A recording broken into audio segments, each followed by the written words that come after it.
What's up? What's up, everybody? Lucas is back. What's up, Bobby? Alyssa and Taylor. Marie. Good to see everybody who is on here. All right, we got something new for today, guys and gals. It's gonna be fun. We're gonna be doing Mesa Vision, but I got a surprise for you guys after we do Mesa Vision. I told Lucas today. I got him so excited that he showed up to this call.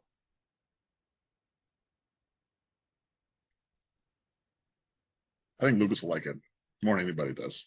But that's why I asked him to get on here.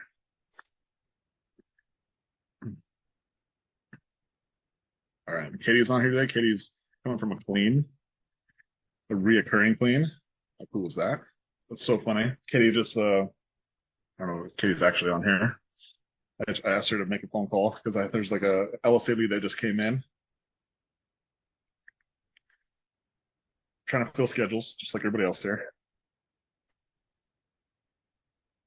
But Katie was talking to this client who our first two cleaners we hired did her clean, and she rebooked, and then she told Katie today after the clean, she's like, I almost like didn't use the service again because it just wasn't that great. But I'm really glad I did because you guys are amazing. Can I get you guys back next time? And it was funny that the first two cleaners that who did this client's house are no longer with us, and well, she won't be able to get Katie back, but she should be able to get um, this other cleaner who this is her first. Actually, she's technically still in training, but she'll be out of training hopefully by middle of this week. So just goes to show you how important having good cleaners are on your team, and yeah, and now and honestly, just knowing what to look for in cleaners as well. And I think that even when we started doing this, this has been I think this is our eighth week of this company. Like what we know what we're looking for in cleaners now is different than we looked for in the very first week. So um, and you guys probably have more experience hiring cleaners than Kate and I do because we haven't hired cleaners for a long time in our first location. So it's kind of like us starting back over from scratch again. And I think that's always the goal when you're in business is like you want to be better. Like you want to be better at hiring, you want to be better at sales, you want to be better at teaching, you want to be better at communicating with people. And that's really all it is. And being able to like spot uh, potentially amazing people and spot potentially people who are going to not be in the best interest of your business or your current clients or future clients. So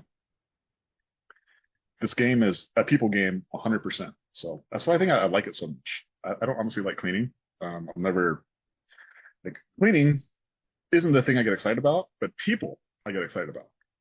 I love people. I love human behavior. I love to try to understand what people think and how to make people happy and how to meet expectations and how to get them to try to be consistent and how to be consistent for other people. I think that's the part that I really enjoy. And I think if you want to be successful in any people business, you must try to understand people, to be able to predict people to some degree, although people are very unpredictable. But, all right, enough chatting, enough chit chat. Actually, the chat is actually going up here. See if anybody's said anything in the chat. Well, everyone just says Happy Monday. All right, let's do this thing. I'm going to share my screen, and we're going to do 0 to 1 million Mesa Vision.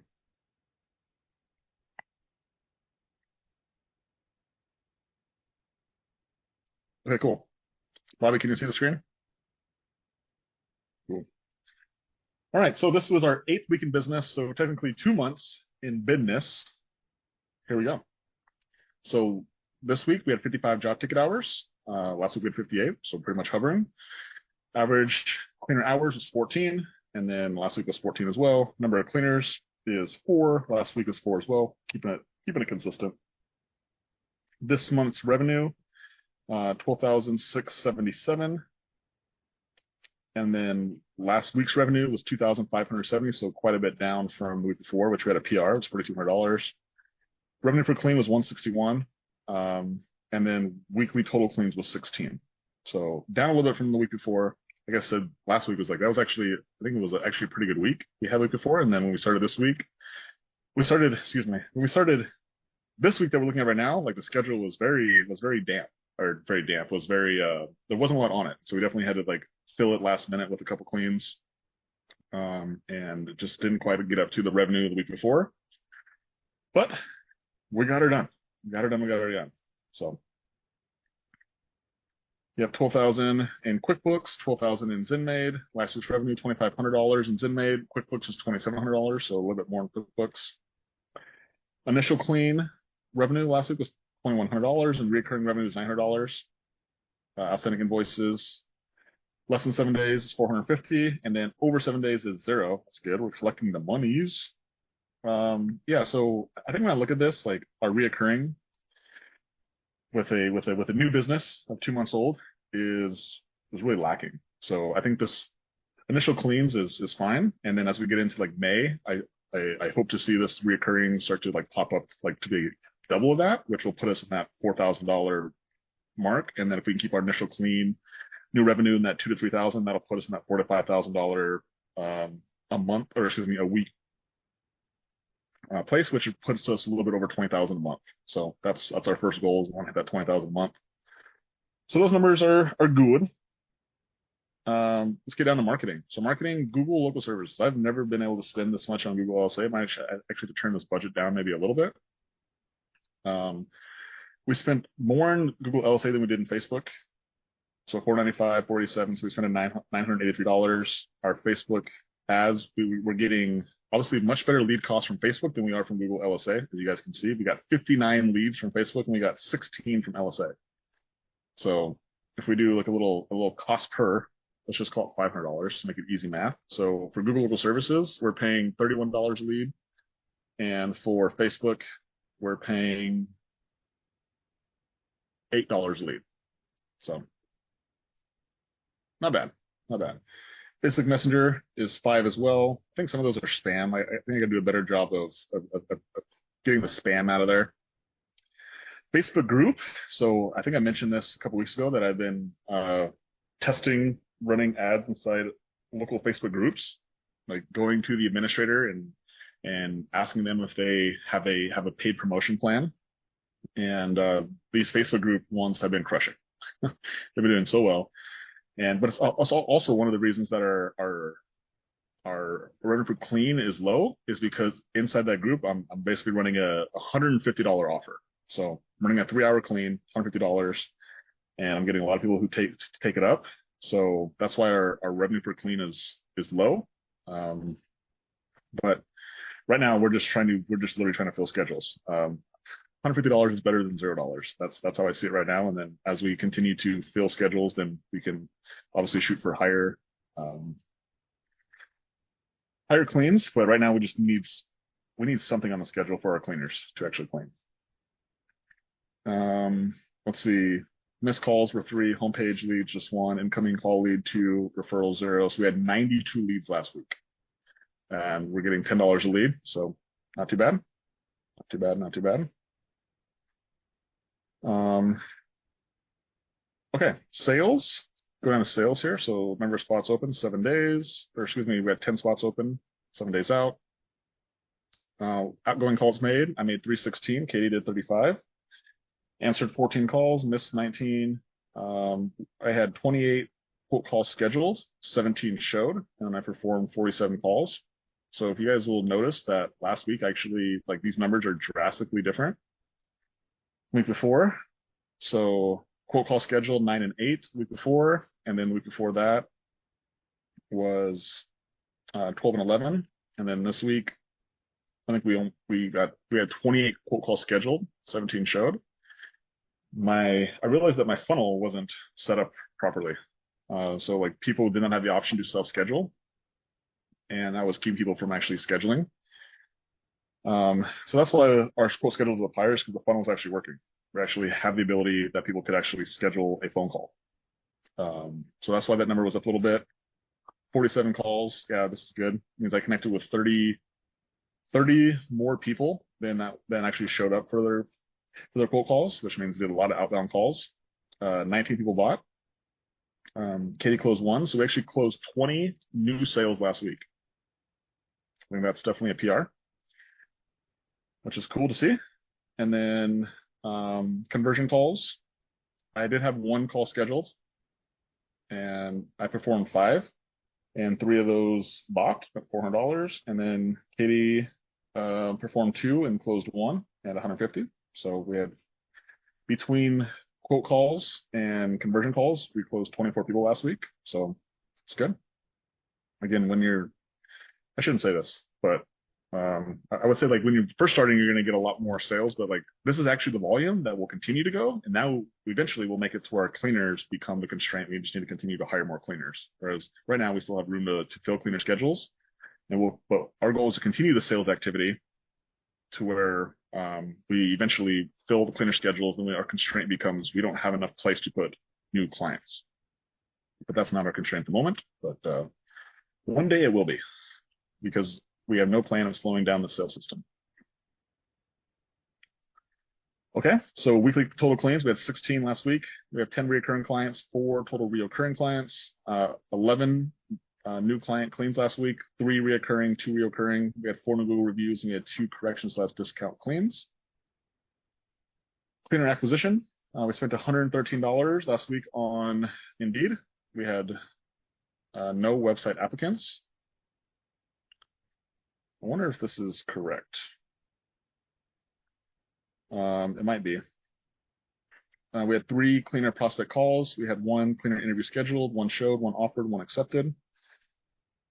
So as you can see down here, that 1 accepted was named Savannah. So actually,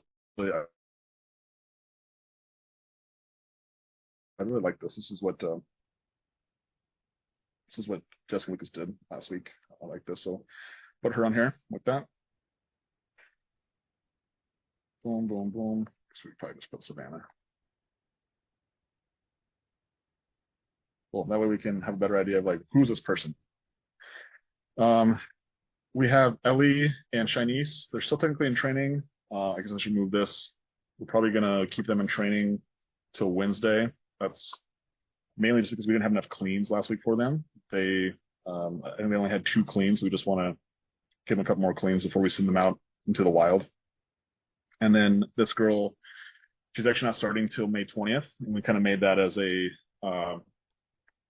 she had a conflict where she had to be gone for like an entire week. I think May 12th, like the week before this, and instead of training her and then having her basically do a week of training, maybe work for a week and then leave, we decided that if she's still around on May 20th, then we will start her. So again, if she works out, great. If she doesn't, that's okay. Like, I'm not going to count on her. But she was awesome. She's actually from Montana. She actually was, like, not too far away from where we're at in Montana. And there's just a lot of positive things about her that I don't want to say put a flyer out on her, because I'm not taking a flyer. I'm basically just pushing her out a month. And if she's still around in a month, I think she's going to be a rock star. And if not, I mean, like, right now in this current moment, we're not cleaner constrained at the moment. So it might just work out perfectly. But with that being said, things can change really quickly. And last week on Tuesday, one of our cleaners, the first cleaner we hired, Shayna, she quit with no notice. So I should say with no notice. She just asked she just said, "Can I be done for this clean?" And it worked out just fine, because again, we didn't have kind of had a light schedule anyway, so it worked out just peachy. But just it was also a reminder that things can change really quickly, and so wanting to make sure that we're protecting what's in the best interest of the business by making sure that we continue to hire people and put people on board. Super important.